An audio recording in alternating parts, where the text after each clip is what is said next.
Sí, empecemos. Muy buenas noches a todos. Nuevamente gracias por seguir en este curso, estimados colegas, amigos.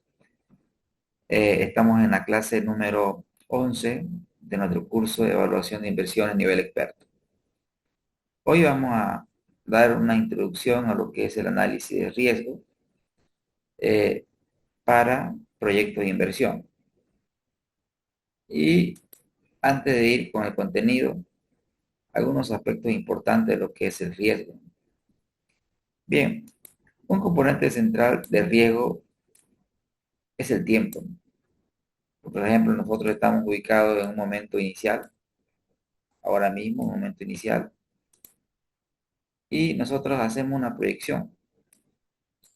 En este caso, nosotros estamos proyectando flujo de caja. Hacemos la proyección del flujo de caja. Y de un momento cero a un momento futuro, nosotros proyectamos cierta cantidad de efectivo. ¿Sí? Digamos $100. Digamos $100. Nosotros hacemos la proyección de $100, pero ¿qué sucede? En el futuro puede darse el caso se puede dar el caso que nosotros, por un contexto externo, tengamos más de 100, pero también podemos tener menos de 100. Es decir, por ejemplo, podemos tener por aquí 120 y por aquí podemos tener 90.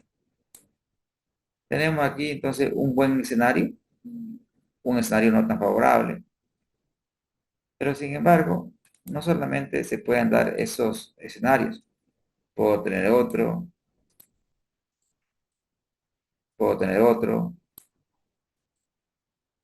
puedo tener otro, puedo tener otro. Entonces, al final del día, lo que nosotros tenemos es un conjunto de posibles escenarios. Entonces, ahí viene la idea intuitiva de lo que es el riesgo en proyectos de inversión. Nosotros podemos definir riesgo como la probabilidad de que un resultado futuro difiera del que esperamos. Es decir, si nosotros esperamos 100, puede ser que obtengamos 120 o puede ser que obtengamos 90. Entonces, el riesgo vendría a ser la variabilidad del flujo de caja en el futuro. Y cuando hablamos de variabilidad y hablamos ya de probabilidad, sucede que los probables resultados generalmente van a tener una distribución de probabilidad, ya sea normal o cualquier otro. Entonces, en la medida de que, en la medida de que exista gran dispersión entre los probables resultados, existirá mayor nivel de riesgo. Me explico.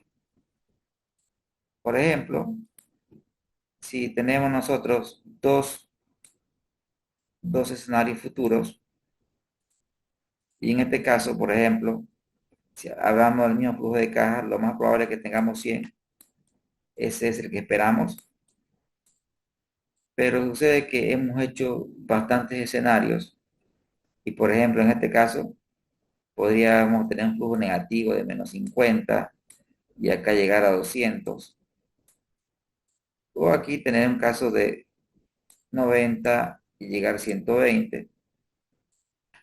Entonces, vean ustedes que tenemos una distribución de probabilidades donde el extremo es 90, el extremo inferior, y el extremo superior es 120.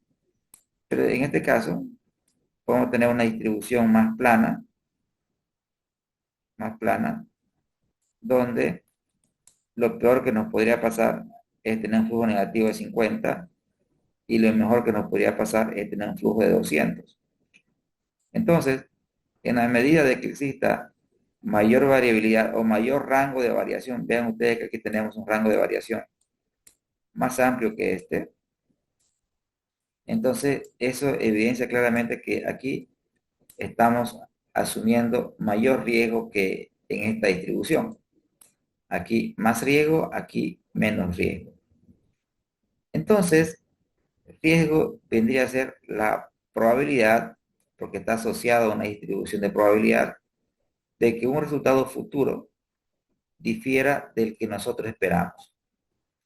Entonces, para que se dé o para poder estudiar el riesgo de manera general en finanzas, de manera general en finanzas, necesitamos un modelo. Es decir, este flujo de caja, ¿de qué depende? Es decir, el flujo de caja, en este caso nosotros hemos hecho flujo de caja libre proyectados, ¿en función de qué depende? ¿De qué, en función de qué está? Y podemos decir que el flujo de caja libre va a estar en función de qué? Del flujo operativo, o sea, del FEO, ¿no es cierto? Y en función de qué va a estar del flujo de efectivo de inversión. Es decir, que nuestro flujo de caja libre a su vez depende del flujo operativo y el flujo de efectivo de inversión.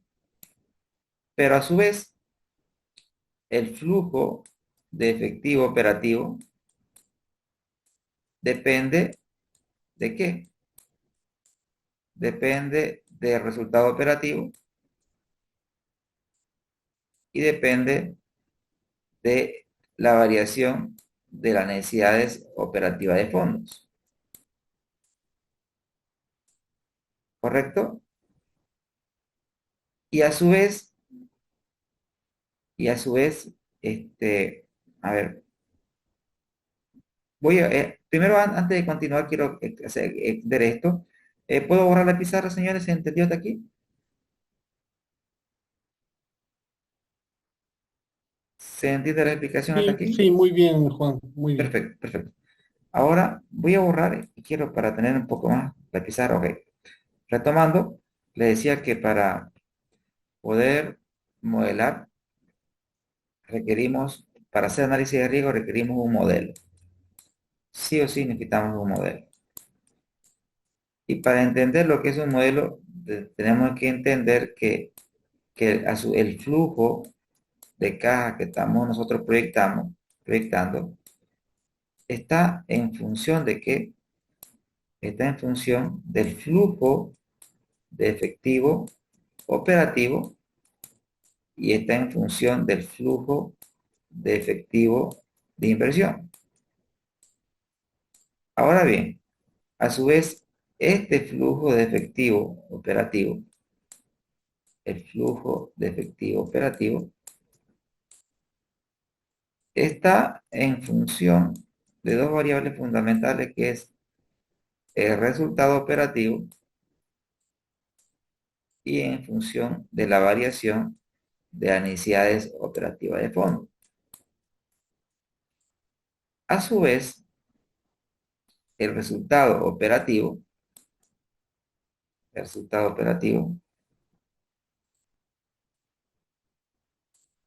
a su vez, el resultado operativo está en función de qué?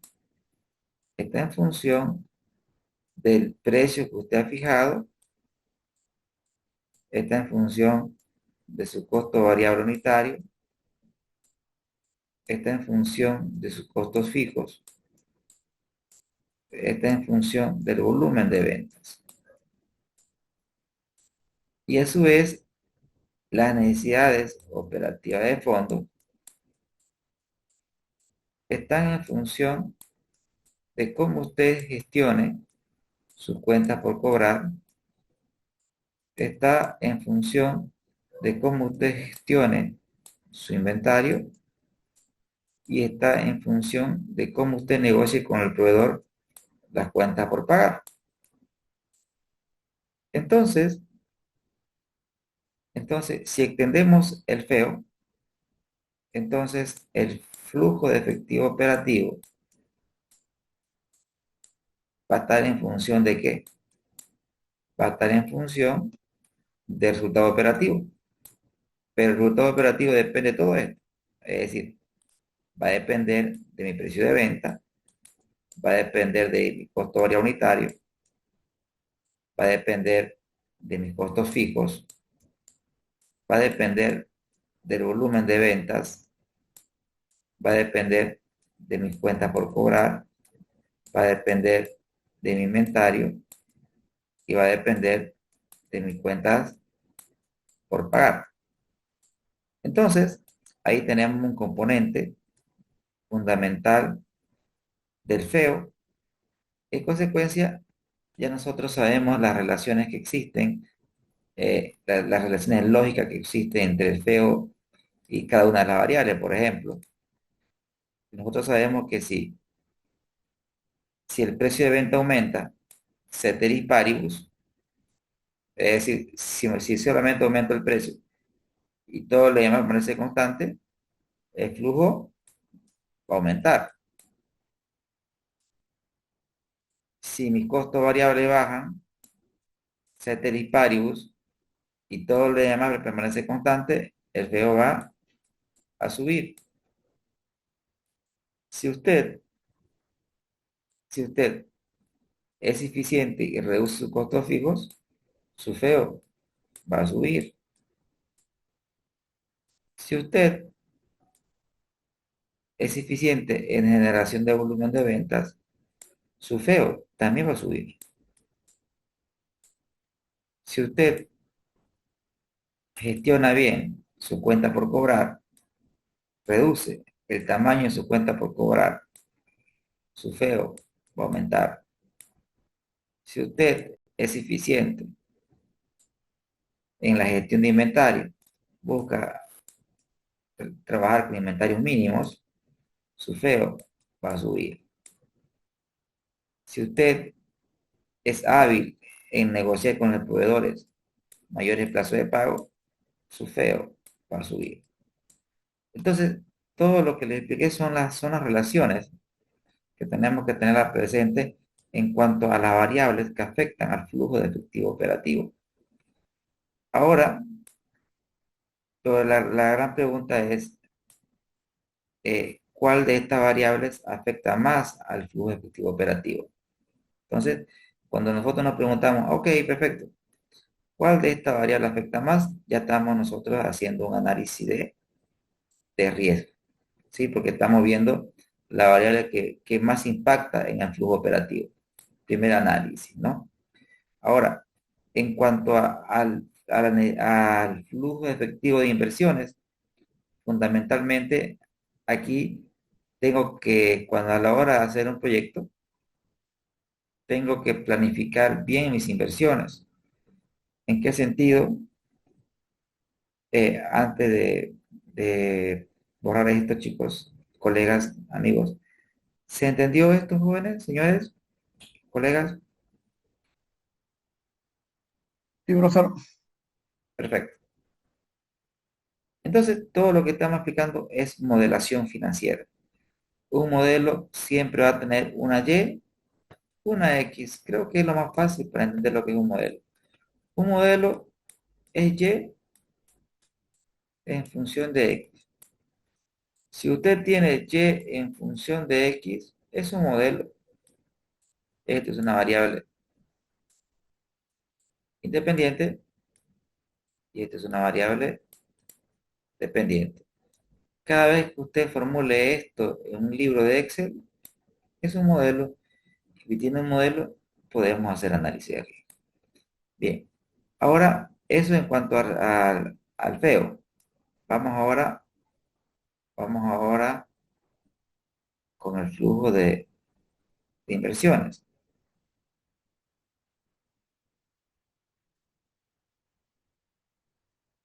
Bien, cuando nosotros hablamos del flujo de inversiones, del flujo de efectivo de inversiones, básicamente está en función del activo fijo bruto, es decir, los activos fijos. Y a su vez, recuerden ustedes que la capacidad máxima de producción, la capacidad máxima de producción de una empresa que tiene que ser menor que la demanda insatisfecha de mercado, ¿sí? Primer filtro, es decir, mi capacidad tiene que ser menor que la demanda insatisfecha en el mercado. Es decir, si en el mercado, por ejemplo, yo hice mi estudio y, por ejemplo, la demanda insatisfecha digamos, de mesas, digamos, ¿no? Yo quiero hacer una carpintería que produce mesas. Hice mi estudio de demanda y oferta y la demanda insatisfecha de mesa es 20.000. 20.000 mesas año, ¿ya? Mesas año, ¿sí? Ahora, y yo voy a hacer una carpintería. Entonces, si en el mercado hay una demanda insatisfecha de 20.000 mesas año, entonces mi capacidad tiene que ser inferior a 20.000, ¿no, señores?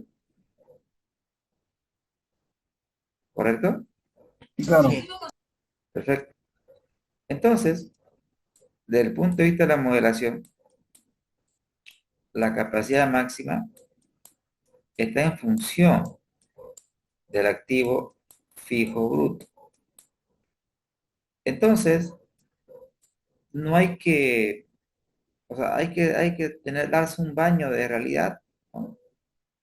A la hora de definir mis activos fijos brutos en el proyecto, de manera tal de no hacer una cuantiosa inversión en activos fijos que, que muchas veces no lo ocupemos. Imagínense que usted invierta bastante dinero y de su capacidad máxima solo opera un 10%, ¿sí?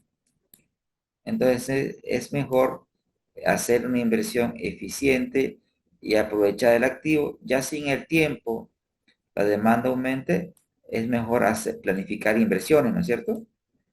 Futuras. Y no así hacer una cuantiosa inversión en un activo pecando de optimismo, de demasiado optimismo. Aquí fundamentalmente el mensaje es ser eficiente en cuanto a las inversiones. Pensar bien. ¿Estamos, señores, hasta aquí?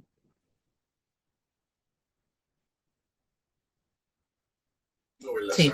Perfecto. sí, Entonces, gracias. Entonces, eso es lo que da origen al tema de hoy, donde vamos a ver el concepto de riesgo, que ya lo vimos algo. Vamos a ver el análisis de sensibilidad. Vamos a ver el análisis de escenario. Vamos a ver la simulación de Monte Carlo. Ahora, vamos por partes. Por ejemplo, esto es lo que hablábamos de riesgo, ya lo explicamos anteriormente. El concepto de riesgo, que es la probabilidad de que un resultado futuro difiera del esperado. En un segundo.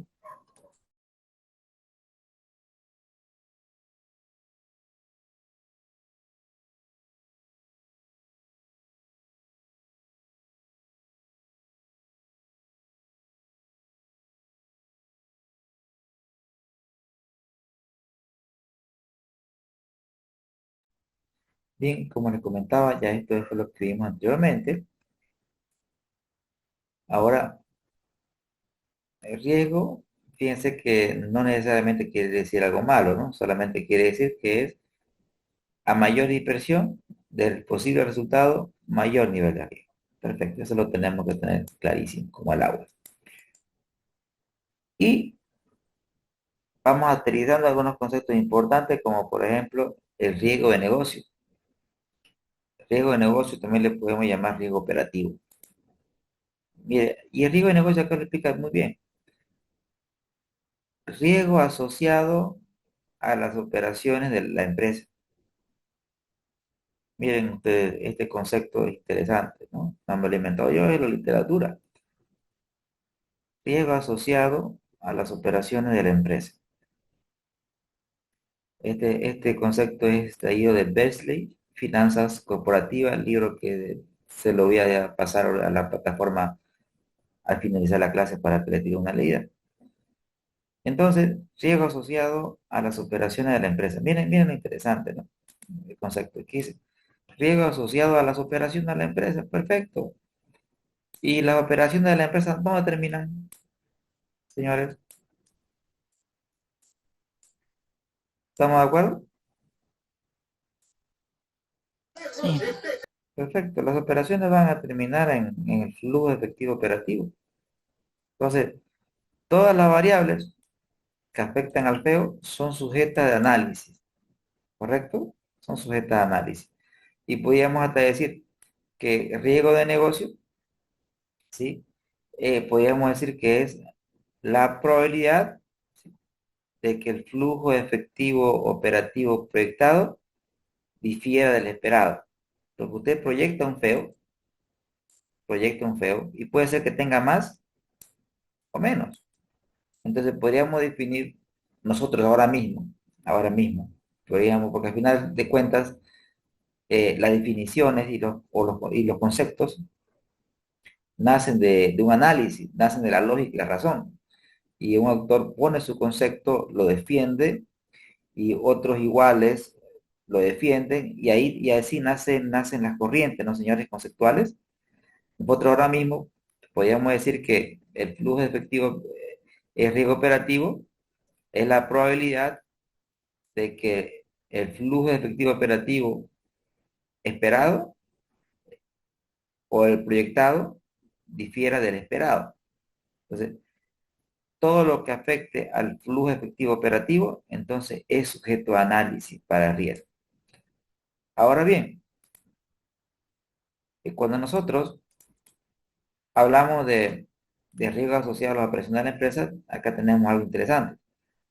El riesgo de negocio depende de una serie de factores, de los cuales los más importantes son los siguientes.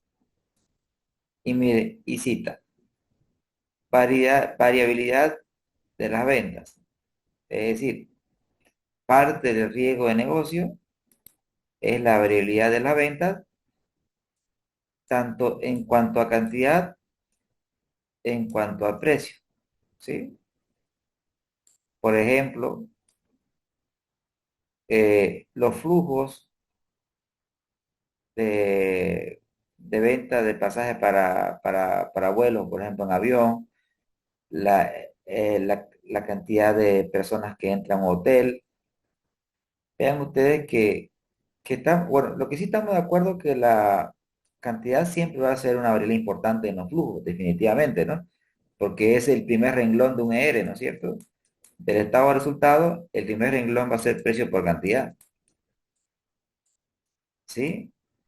Y si ustedes han tenido la oportunidad de hablar con un ingeniero comercial o un responsable de marketing, hablan hartas cosas, ¿no? Pero también hablan cosas interesantes. Y una cosa que me dicen ellos, ¿no? Este, ingeniero, si nosotros, ustedes no tienen trabajo.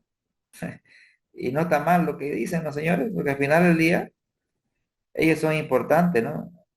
En el principio, ¿no? Porque si no tenemos ventas, no tenemos nada que hacer atrás, debajo, ¿no, señores? Pero también estamos de acuerdo que no es todo, ¿no? O sea, una empresa con brillantes ventas y siendo un desastre en sus finanzas, igual se va del mercado, ¿correcto? Es decir, esta frase yo siempre la digo, y ustedes me corregirán o si no la comparten. Finanzas, de acuerdo a Michael Porter, si ustedes recuerdan la cadena de valor, Michael Porter hace su cadenita de valor, ¿sí? Su cadenita así, su dibujito, ¿no? ¿Sí? Y aquí coloca cosas que generan valor. Y aquí coloca actividad de apoyo. Aquí valor y acá actividad de apoyo. Para Porter, todo lo que es de finanzas es una actividad de apoyo. ¿Sí? Nosotros no generamos valor para la empresa. ¿Quiénes generan valor de acuerdo a Michael Porter? Genera valor producción, genera valor logística, genera valor marketing. Entonces, fíjense que nosotros no generamos valor para Michael Porter. Nosotros somos una actividad de apoyo. Y la verdad que sí, él lo colocó, él lo pensó y tiene mucha lógica, ¿no? Pero a ver, pensemos lo siguiente. Una empresa debe tener un buen producto, sí, tiene que tener un buen producto, un buen producto. Aparte de tener un buen producto, la gente lo tiene que conocer, ¿no? Ahí está marketing. Pero aparte que la gente lo tiene que conocer, tengo que ver la mejor manera de hacérselo llegar en tiempo y forma eficiente, ¿no, señores? Buen producto, buen marketing, un precio estratégico. Ok, está perfecto todo hasta ahí, pero, pero sin una gestión eficiente en finanzas, las probabilidades de éxito se reducen. En resumen, nosotros en finanzas no garantizamos el éxito de una empresa en sí. Finanzas no garantiza el éxito de una empresa, finanzas, pero sí minimiza el riesgo de fracaso, porque nosotros somos los que damos el número, somos los que identificamos sistemas de alerta, eh, visualizamos la ineficiencia que puede haber en un área. Entonces, somos lo más importante en la empresa, pero el volumen, que es una variable comercial, es importante, el precio, que es una variable también comercial, porque está dentro del marketing mix, ¿no, señores? Está dentro de la estrategia comercial. Entonces, es una variable que está, que la fija la gerencia de forma estratégica, pero existen sectores que tienen más volatilidad que otros, ¿no, señores? Por ejemplo, ¿qué sector ustedes, de acuerdo a su experiencia, consideran que tiene bastante volatilidad en cuanto a las ventas?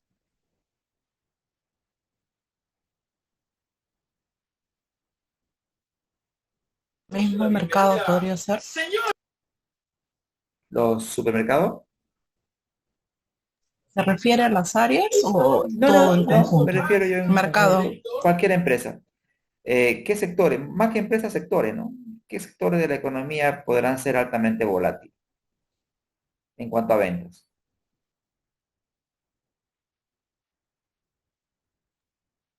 Los de tecnología podría ser, profesor. Sí, totalmente, totalmente, lo de tecnología, sí, perfecto. Pero generalmente uno se pone a pensar, ¿no? Y si uno se pone a buscar en la pirámide de Maslow, ¿qué sectores son más volátiles, no? Aquellos sectores que cuando la gente tiene buenos ingresos, demanda, ¿no? Cuando la gente pues, tiene buenos ingresos, la gente viaja, ¿no es cierto? La gente compra productos tecnológicos, la gente compra un auto cuando los ingresos aumentan, correcto. Pero ante una pequeña caída en los ingresos, la demanda de todos los bienes anteriormente mencionados cambia. Entonces, estamos hablando de bienes fundamentalmente de, no quiero decir de lujo, pero están muy cerca de lujo. Pero sin embargo, aquellos bienes que son altamente necesarios, por ejemplo, como la educación. La educación es un fenómeno interesante, los sectores que se dedican a la educación. Y además dicen algunos economistas que la educación es un sector acíclico. Es decir, ustedes saben que la economía tiene ciclos, ¿no es cierto? La economía tiene ciclos y si acá tenemos economistas, lo va a explicar mejor. Entonces, generalmente las ventas se desempeñan en función del ciclo económico. Pero sin embargo, existen sectores que no se comportan de manera igual que el ciclo, como por ejemplo la educación o la salud. Todos nosotros somos padres en su mayoría, y los que no, pronto lo serán. Y señores, ante una eventualidad uno recorta todo, ¿no es cierto? Nosotros recortamos todo lo que ustedes quieran, no nos compramos un auto, quizás no viajamos, pero hay cosas que priorizamos, como por ejemplo ser la salud y la educación a nuestros hijos, ¿correcto? Sí, Entonces, sí es. correcto, entonces estos son sectores acíclicos, entonces de manera general tenemos que identificar Hay sectores que si están muy ligados al cíclico, tienen mucha volatilidad. En el tema del precio, también, díganme ustedes, por ejemplo, algún sector que es altamente volátil en cuanto al precio. ¿Podría ser el sector agrícola, por ejemplo? Sí, profesor, porque va a depender mucho sobre todo del clima, ¿no? Correcto, en clima. ¿Y qué pasa con el mercado? Por ejemplo, la soya. La soya la fija un productor en Bolivia, un productor en Chile, un productor en Argentina, en Perú. ¿Quién define el precio de la soya?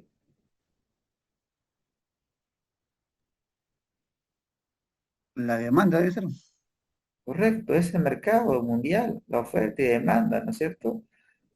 Fenómenos como la guerra entre Ucrania y Rusia han afectado, digamos, al precio de la soya. Entonces, los commodities tienen un precio altamente volátil. Y si usted es una empresa que se dedica a este sector o está en el sector, tiene que entender que su ingreso es altamente volátil. Y por ejemplo, algunos que tengan más experiencia en esto, puede ayudarme, por ejemplo, las entidades financieras en Bolivia, en mi país. En el pasado, no daban mucho crédito al sector agrícola. ¿Y por qué no daban mucho crédito al sector agrícola? Por la volatilidad de sus flujos. Entonces era un sector altamente riesgoso para ellos y no lo podemos culpar, ¿cierto? No sé en sus países, ahí los gobiernos intervienen de alguna manera. En el caso de Bolivia, nosotros tenemos los créditos productivos, donde las entidades financieras tienen que tener el 60% de toda su cartera de créditos colocado en crédito productivo o vivienda social.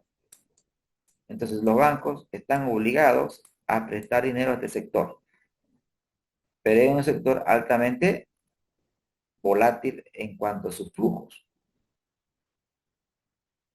Pero también hay sectores que no lo son. Entonces, la variabilidad de la cantidad vendida y el precio forman parte del riesgo operativo. ¿Se entiende, señores, hasta aquí? ¿Todo bien? Sí, profesor. Bien, gracias. Otro concepto, otra variable importante es la variabilidad del precio de los insumos.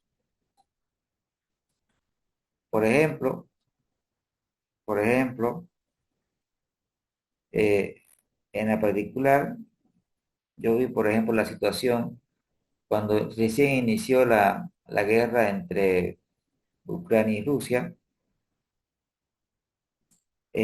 Vi justamente, obviamente no voy a mencionar el nombre ni la empresa, obviamente porque es confidencial, pero sí explico la situación.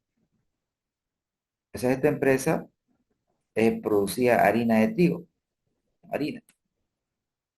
Era, era una molinera. Entonces, al producir harina, pues su principal materia era el trigo, ¿no, señores? Y con la guerra, el precio del trigo se disparó. En consecuencia, el costo también lo hizo.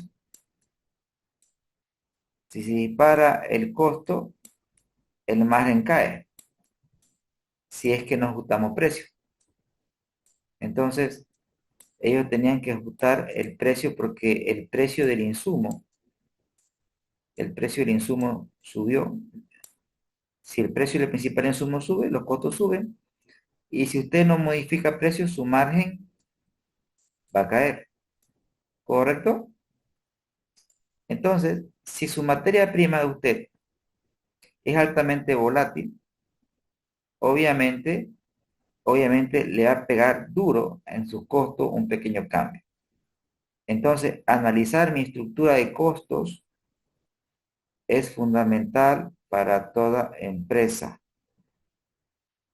Otro ejemplo, también vi, por ejemplo, una empresa que se dedica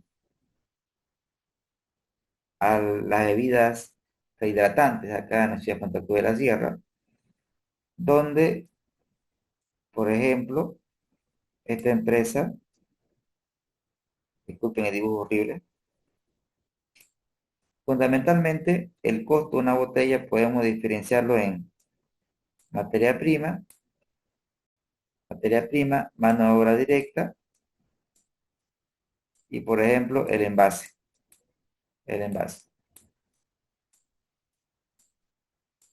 Dígame porcentajes, por favor, de acuerdo a su experiencia. De un 100% del costo, díganme ustedes una botella rehidratante, piense en Gatorade, piense en Power, cosas que ustedes conocen en sus países, y díganme un porcentaje del 100%, ¿cuánto representa, creen ustedes, la materia prima? 50, 25, 25. Ya, tengo acá 50%, 25% y 25%. Vamos.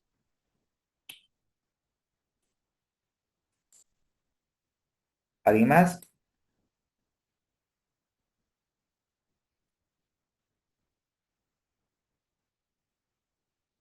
¿Alguien más que se anima a dar otro? Yo creo que el envase es como lo más caro. Ya, adelante. Póngale el número. Lo demás puede ser un 50 y 50. 25 y 25. Bien. Y para mí yo creo que el envase es el más barato todavía.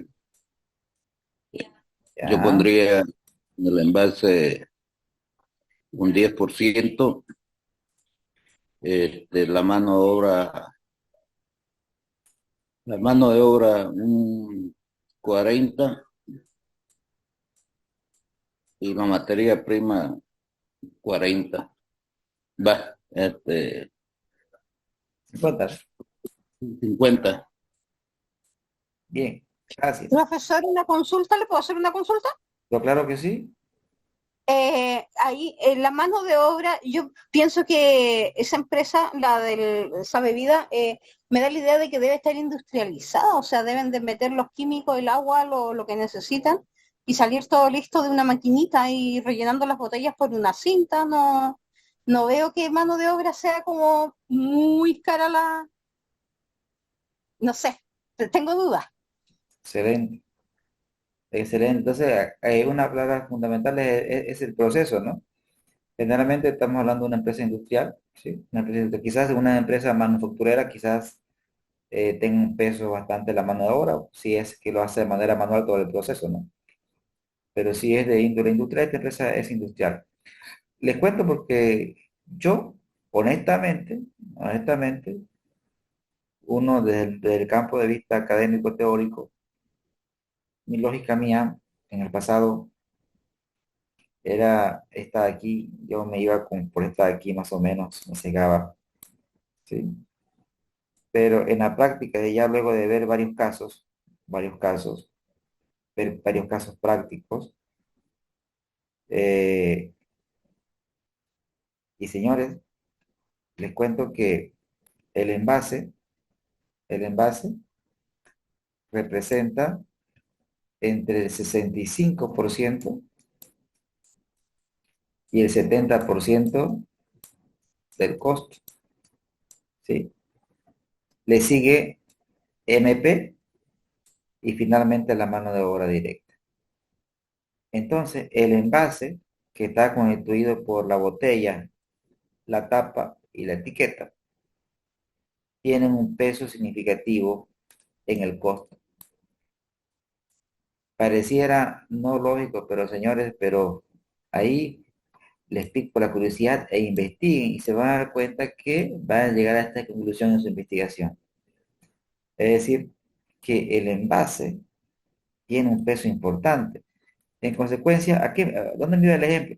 En esta empresa, la tapa, la tapa se importaba del Perú, la tapa venía del Perú. Pero ¿qué pasaba? No solamente es la variabilidad del precio del insumo, también está la disponibilidad del insumo. En un momento en nuestro país, si ustedes recuerdan, en Bolivia, existían muchos bloqueos, muchas protestas, En consecuencia, la gente bloqueaba. ¿Y qué pasaba? No venían las tapas del Perú. Y sin tapas, pues se para todo, ¿no, señores? Entonces, no solamente es el precio del insumo, sino también la disponibilidad del insumo, ¿correcto?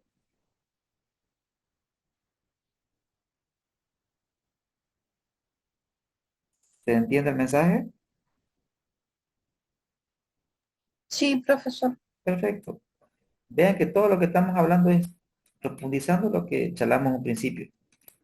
Ahora, otra parte importante es la capacidad de ajustar los precios de los productos con base a los cambios de los precios de los insumos. O sea, en un mundo perfecto, ¿qué pasa? Por ejemplo, si yo tengo un precio de venta de 10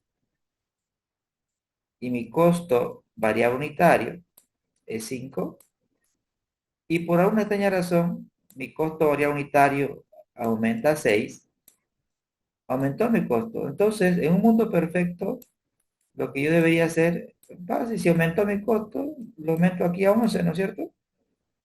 ¿Y cuánto es mi margen? Mi margen acá sería 5 y acá mi margen seguiría siendo 5, ¿no? Margen es precio menos costo, ¿no, señores?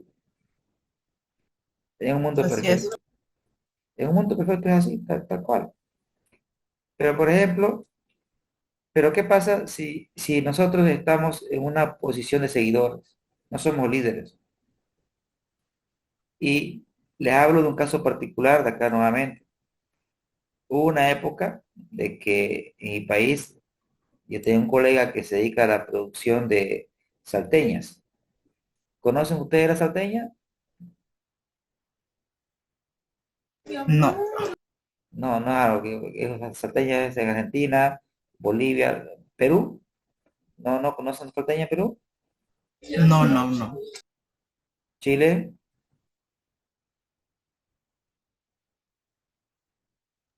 No, Ah, bueno. La salteña es que es como una empanada, digamos, una empanada especial con jugo, pero es algo bien típico de acá, bueno, de Bolivia también, en Argentina. Bien, resulta ser que una de las materias primas es la harina, ¿correcto? Y el precio de la harina subió bastante, un 20%, 30%. Existía escasez en el mercado y los precios subieron. Pero mi colega, ¿qué hacía? El líder, el líder, el precio del líder era 8 bolivianos por unidad. El líder. Y el precio de él era 5. Entonces, obviamente que entre el líder y mi amigo existía una diferencia, porque el líder obviamente tenía reparticiones más grandes, más calidad, o sea, por algo era el líder, ¿no es cierto? Y el producto de mi amigo no era tan de buena calidad como el líder. ¿Qué pasó? El líder, ante el incremento del precio, no subió. Ante el incremento de los insumos, no lo hizo. El líder no subió precio. Entonces, ¿qué hizo esta empresa que era una seguidora? No podía subir precios porque el líder no lo hizo, ¿no, señores?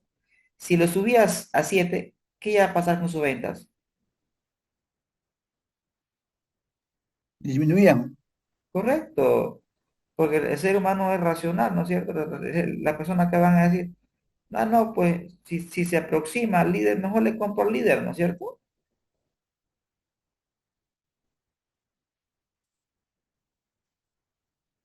El mensaje central sería entonces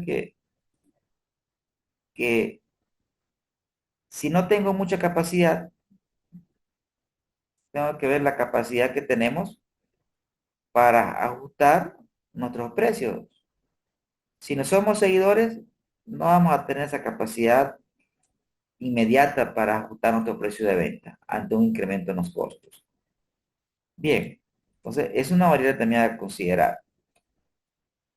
Y finalmente tenemos que ver la medida, la medida en que los costos fijos, el apalancamiento operativo, acá lo explico un poco más. La empresa, cualquier empresa, define su estructura de costos. Cuando una empresa entra al mercado, define una estructura de costos. Y puede decir, ¿sabe qué?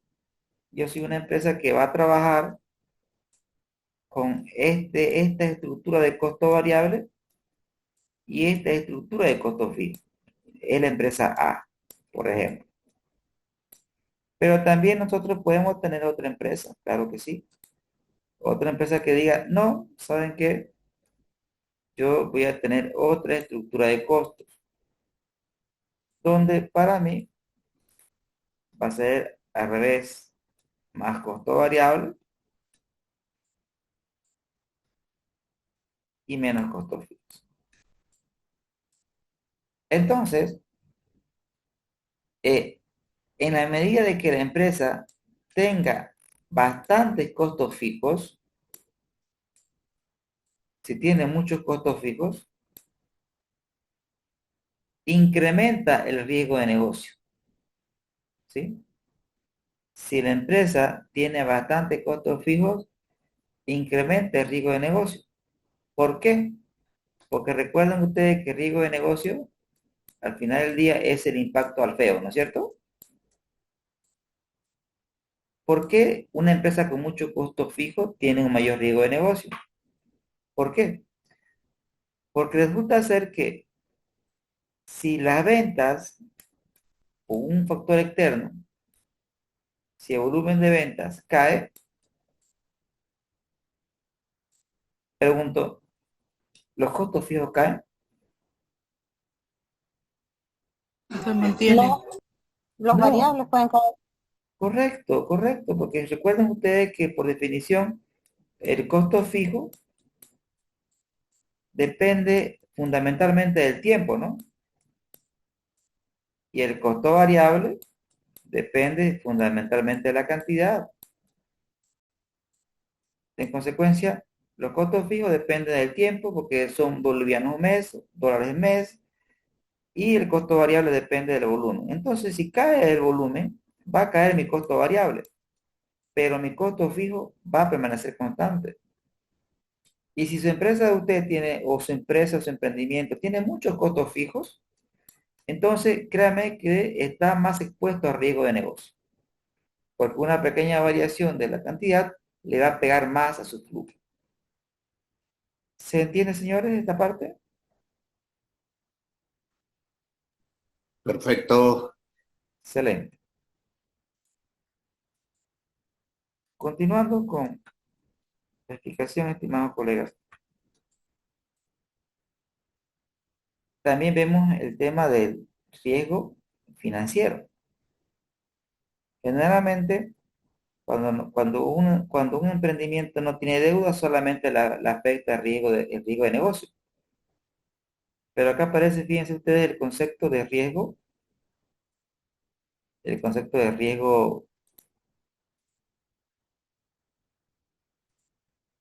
financiero. ¿Y qué nos dice? A ver, el riesgo financiero se define como el riesgo adicional, dice, más allá del riesgo de negocio, más allá del riesgo de negocio, que asumen los accionistas cuando la empresa utiliza financiamiento.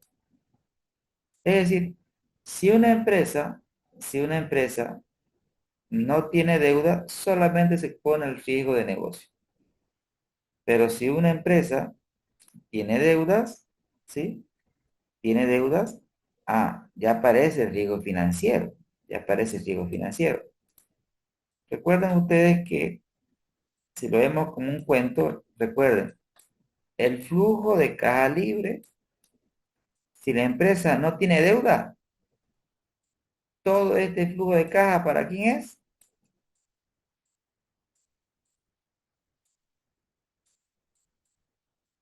Para el accionista, ¿no, señores?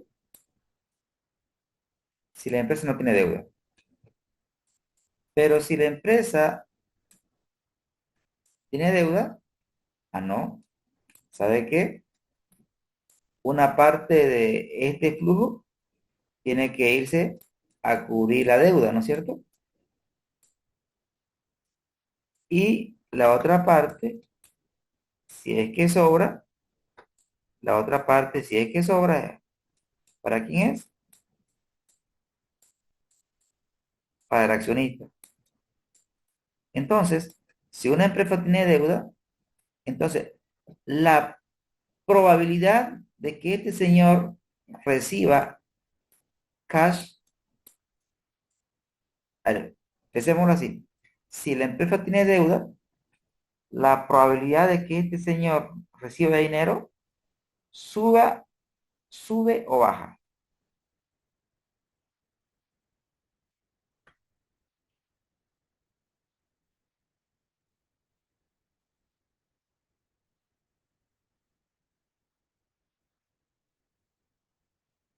¿Puede repetir la pregunta, profesor? Pero claro que sí.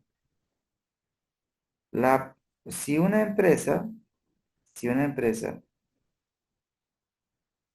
tiene deudas, la probabilidad de que un accionista reciba dinero sube o baja.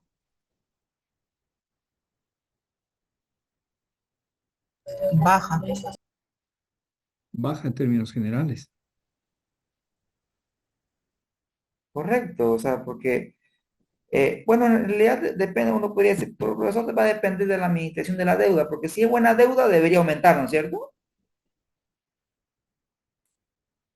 Si es buena deuda, ¿qué es buena deuda? Buena deuda es una deuda que hace que este señor crezca, ¿no, señores? Si este señor crece, por más que tenga deuda, va a pagarle a este señor y va a sobrar más para este señor, si es buena deuda, ¿correcto? Pero, pero eso no quita que conlleve mayor nivel de riesgo, porque ahora del flujo tiene que pagar cargos fijos al banco y de lo que sobre le va a tocar a usted como accionista. El riesgo va a aumentar, el riesgo va a aumentar. Y eso es lo que nos dice, fíjense ustedes la definición. El riesgo financiero se define como el riesgo adicional, claro, adicional, porque ahora tenemos que pagarle a alguien más que asumen los accionistas, claro, es un riesgo que asumen estos señores, porque estos señores son los que esperan flujo, ¿no, señores? Cuando la empresa utiliza deuda. Entonces, por ahí va el concepto. Y son los últimos también. Correcto, están al final, tal cual. ¿Lo tenemos, señores?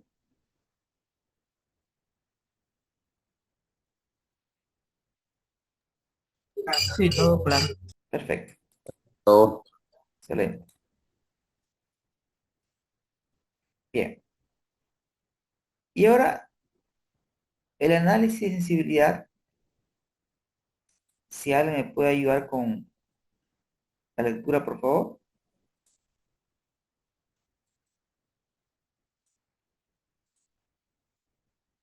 Gracias. Análisis de sensibilidad. Técnica de análisis del riesgo que modifica las variables clave y en la que se observan los cambios resultantes en el valor presente neto y la tasa interna de retorno. Muchas gracias. Miren ustedes, ¿no? Volvamos al modelo de que, entre líneas generales, cuando nosotros estamos evaluando un proyecto de inversión, ¿qué es lo que hemos hecho nosotros? Lo que nosotros hemos hecho, hemos proyectado los flujos de caja a futuro, hemos definido un horizonte de evaluación, ¿sí? Hemos proyectado los flujos que probablemente genere el emprendimiento y nosotros hemos trabajado con base a flujo de caja libre, hemos definido la inversión, hemos establecido un costo promedio ponderado de capital y hemos procedido a evaluar, es decir, hemos actualizado estos flujos, los hemos traído al presente y hemos calculado un BAN, un valor actual neto, ¿correcto?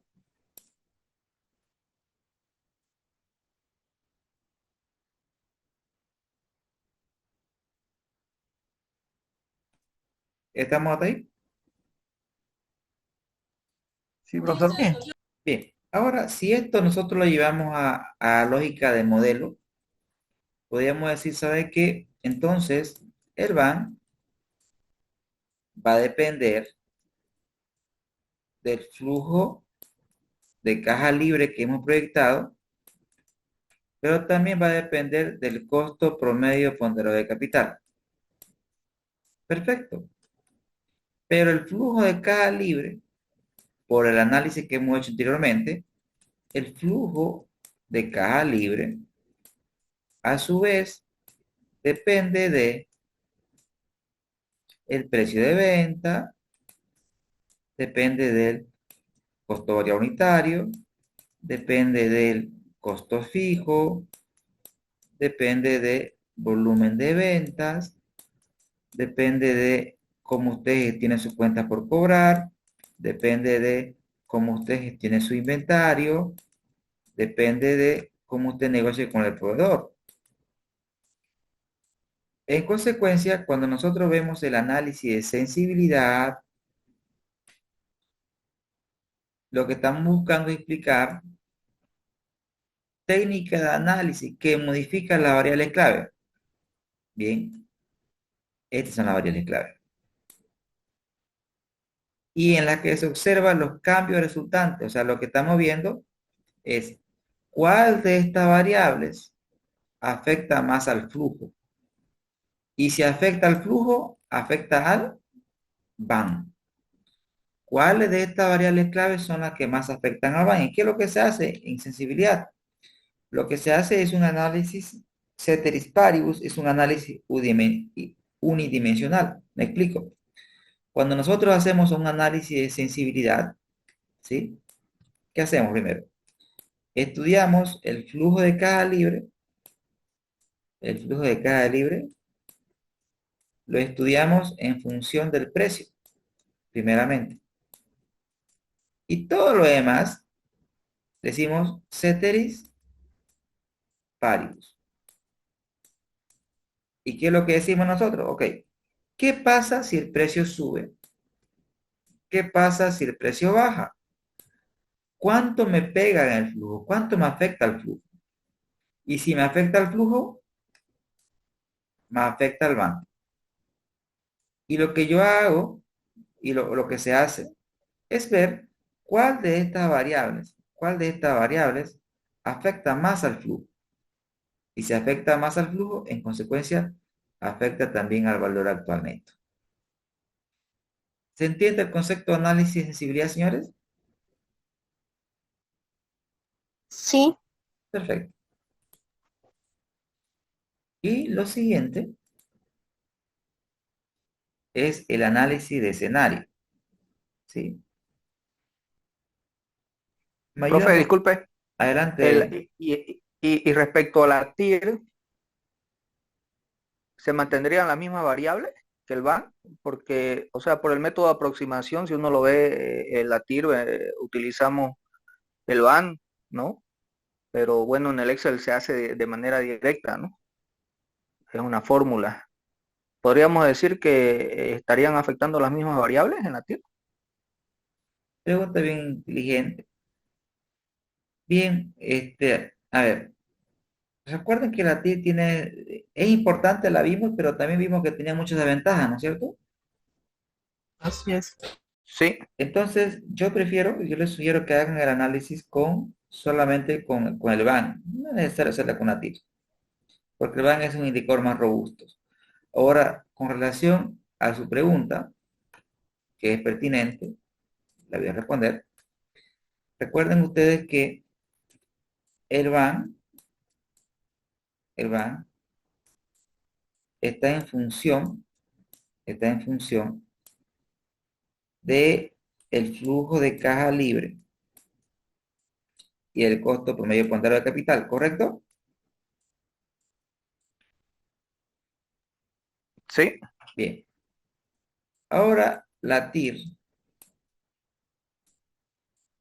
solo está en función del flujo de caja libre, ¿correcto? sí, sí, profe. Perfecto. Ahora, la TIR M Ah, la TIR-M ahí sí invita al costo de capital. ¿Recuerdan cuando usamos la reinversión?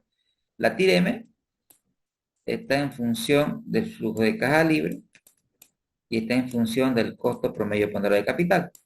Es decir, a la pregunta que usted me hizo, ¿al BAN le afecta la misma variable que la TIR? La respuesta es no, porque fíjese que en la TIR no analizamos el efecto del costo capital, no, el costo capital no afecta a la TIR, ¿correcto? Sí, sí, profe. Perfecto, perfecto, perfecto. Pero en parte sí, digamos, ¿no? Por el flujo de caja libre, ¿no? A ver, en parte sí, por cómo el costo capital afectaría el flujo de caja libre. Me refiero a que la TIR, ¿Ya? el BAN está haciéndose afectado, está en función del flujo de caja libre, pero la TIR también está en función del flujo de caja libre, digamos, como Correcto, variables dependientes e independientes, ¿no? correcto. Pero cuando nosotros calculábamos, por ejemplo, el banco, ocupábamos la tasa, ¿no es cierto? Y cuando calculamos la TIR, ocupábamos el costo de capital, ¿recuerde?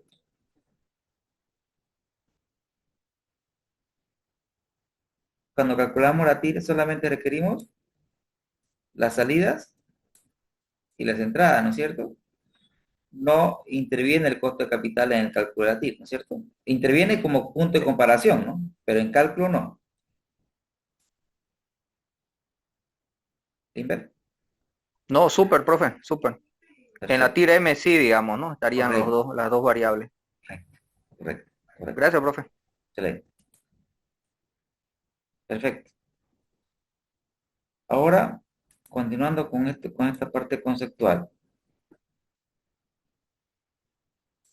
¿Me ayudan, por favor, con la lectura? Gracias.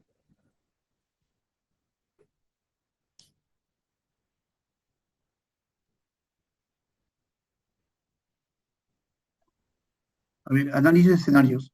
Técnica de análisis de riesgo en la que se establecen conjuntos buenos y malos de circunstancias financieras y se comparan con una situación más probable o caso base. Gracias. Gracias.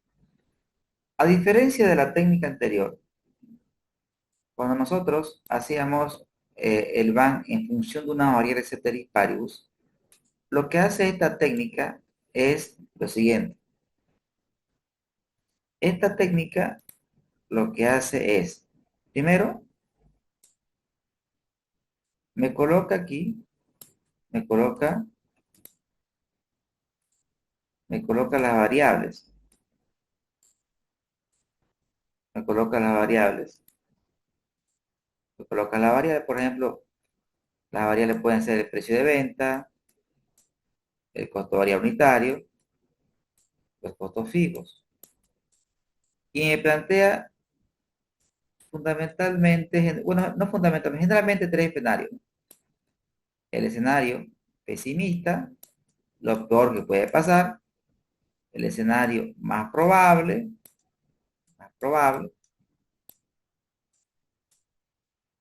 y el escenario optimista, ¿sí? Y el más probable, digamos que sea 10, 5, 50.000. El escenario más probable es el escenario base. ¿Se acuerdan que nosotros hemos hecho una evaluación? El escenario más probable es el base. Y el pesimista es lo peor que nos pueda pasar. Es decir, el precio. ¿Qué es lo peor que nos pueda pasar? Que quizás el precio sea de 9, tengamos harta competencia. Y el costo variable, lo peor que nos podría pasar es que, por ejemplo, sea 6, digamos, ¿no? Que mi costo fijo aumenten a 60.000, como por ejemplo. O sea, ¿y cómo se define esto? Esto se define con base a un equipo, ¿no? No le define una persona, lo define un grupo de expertos de la empresa. Y el optimista quizás que sea que, ok, ¿sabe qué? Puede ser que el precio lo podamos aumentar a 12. Puede ser que nuestro costo variable no sea 5, sea 4. Puede ser que tengamos que logremos eficiencia en nuestro costo fijo y sean 40.000. Noten ustedes que cuando hacemos el análisis de escenario, ya a diferencia del análisis anterior, aquí todas las variables cambian. Todas las variables cambian. Esa es la ventaja del análisis de escenarios. Todas las variables cambian. En un escenario, todas cambian. Y fíjense, eso es totalmente correcto. Les voy a poner un ejemplo así, particular. Yo tenía planificado comenzar con ustedes la clase a las 18, enviar mi enlace. Pero lo que sucedió, tuve un problema de salud. No estaba contemplado, ¿no? Generalmente yo soy delicado del estómago. Comí algo y me puso muy, pero muy mal. Dos, no estoy sin vehículo. Otro aspecto. Tres, tuve que pedir drive hasta que llegue a la universidad y me recoja un tiempo. Demoró. Y eso que llegó a un lugar y al final no llegó a la dirección exacta, así que lo tuve que llamar. Tres, el tráfico estaba horrible. Vean ustedes que todas estas variables se movieron. ¿Y qué hizo? Una variabilidad, un delta t en el tiempo de inicio, porque el enlace se lo pasé 19:30. Entonces, en la práctica, no cambia solamente una variable. En la práctica, cambian todas las variables de manera simultánea. Y esa es la ventaja de este análisis. ¿Correcto? Profe, Adelante. una consulta. Si uno, por ejemplo, dentro de la empresa uno maneja un nivel de detalle más en cuanto a precios, cantidades de N productos, los costos, también lo maneja de manera más desagregada, los gastos administrativos, ¿no? Pero al final, no sé, usted me dice si es correcto, nuestro análisis que nosotros hagamos en la modelación financiera al determinar el riesgo va a desembocar en variables que sean agregadas. Le hablo en esto en cuanto a proyección de estados financieros, ¿no? Siempre se trabaja en base agregado, ¿no? En base agregado, ¿no? Excelente. Por más que uno tenga el nivel de detalle, digamos, ¿no? Al final de cuentas, porque, por ejemplo, lo que yo veo acá siempre lo están manejando o sea, si bien está por precio, está costo, pero ya son niveles agregados, ¿no? La pregunta de Limber es terriblemente pertinente, ¿no? Pero antes de responder a Limber, pregunto a todos los iguales, señores, ¿se entiende lo que acabo de explicar de lo que es análisis de escenario? Sí, estuvo claro. Perfecto. Lo que menciona Limber es terriblemente pertinente, porque en realidad cuando uno modela a nivel general, busca las variables que más pegan a la evaluación. Pero sin embargo, nosotros podemos hacer, y lo sugiero, hacer no solamente un análisis de riesgo a nivel global, hay que hacerlo. Primer análisis, nivel global, con variables globales como la que tenemos aquí. Pero segundo análisis, como bien lo menciona Limber, por ejemplo, borro la pizarra. Nosotros hemos modelado con un precio ponderado, por ejemplo, un precio promedio ponderado. Un precio promedio ponderado, un precio promedio ponderado. Un precio promedio ponderado que represente todos los precios de todos mis productos de mi empresa. Un precio promedio ponderado. ¿Sí? Ponderado. Es decir, un precio que representa todos mis productos. Eso es lo que dice el profesor. Usted solamente lo modela con un precio. Ok, yo lo sugiero en una primer análisis de riesgo, pero luego, Limber, usted tiene que analizar su BAN, nuevamente hacer un análisis del BAN, pero en función ya no del ponderado, solamente en función de qué, de P1, de P2, hasta PN. Porque a usted, Limber, le interesaría saber cuál de los precios afecta más a su BAN, ¿correcto? Correcto, profe. Uh-huh. Lo mismo debería hacer simular en función de qué, del costo variable 1, del costo variable 2 y del costo variable T. Y lo mismo con los gastos. Pero en el tema así de los gastos es más sencillo porque generalmente el gasto más fuerte es el gasto más sensible, ¿no? ¿Correcto? Pero en el tema del precio, no siempre el precio más alto es el precio que va a aportar más van. En el tema del costo, no siempre el costo variable más alto va a aportar más variabilidad al van.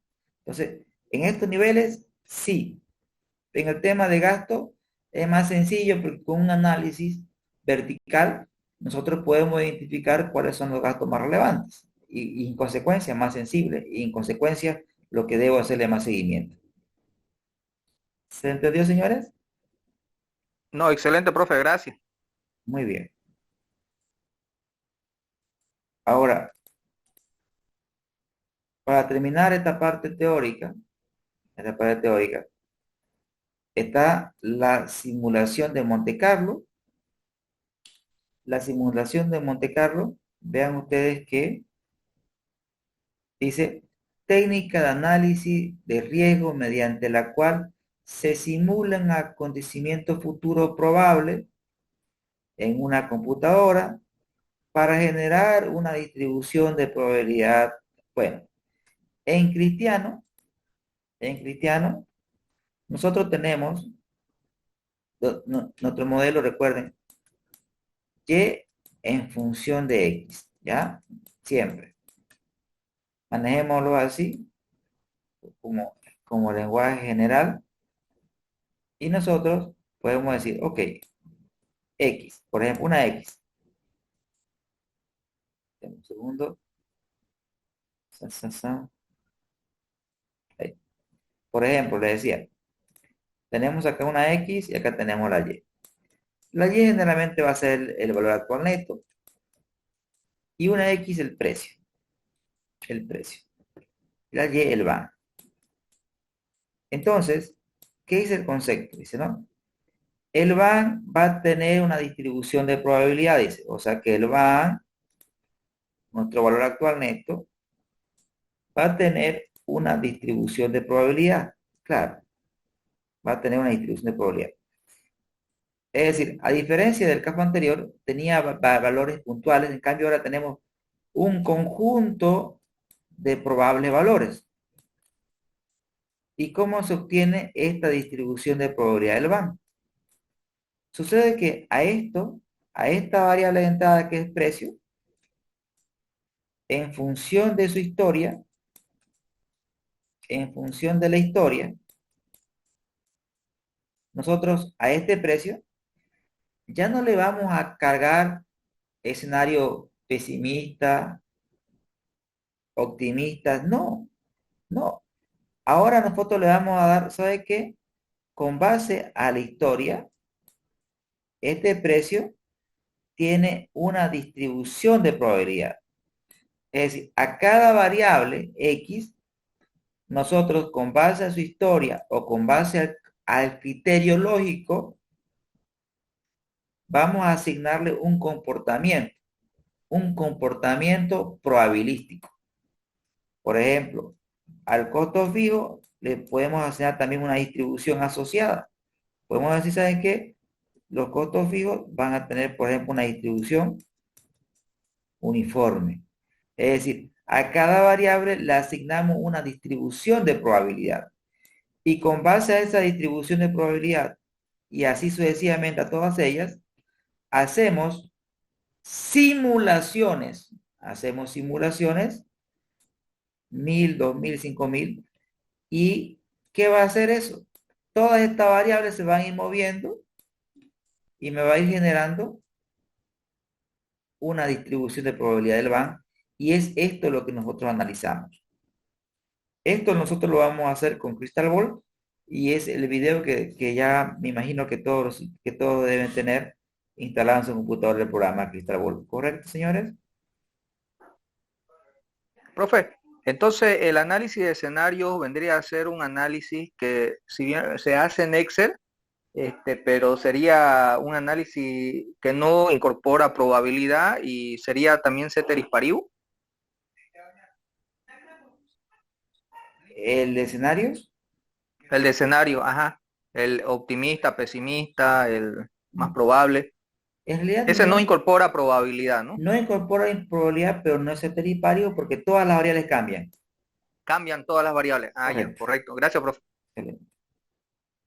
Señores, ¿se entendió hasta aquí toda la aburrida teoría?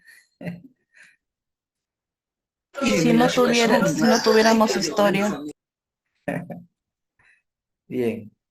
¿Quedó clara la parte conceptual? Entonces, les pido por favor un por ahí de unos 10 a 15 minutos y volvemos para hacer la parte práctica de esta sesión. No, profesor, está bien. Gracias. Ok. Perfecto. Regresamos en 15 minutos entonces. Gracias a ustedes.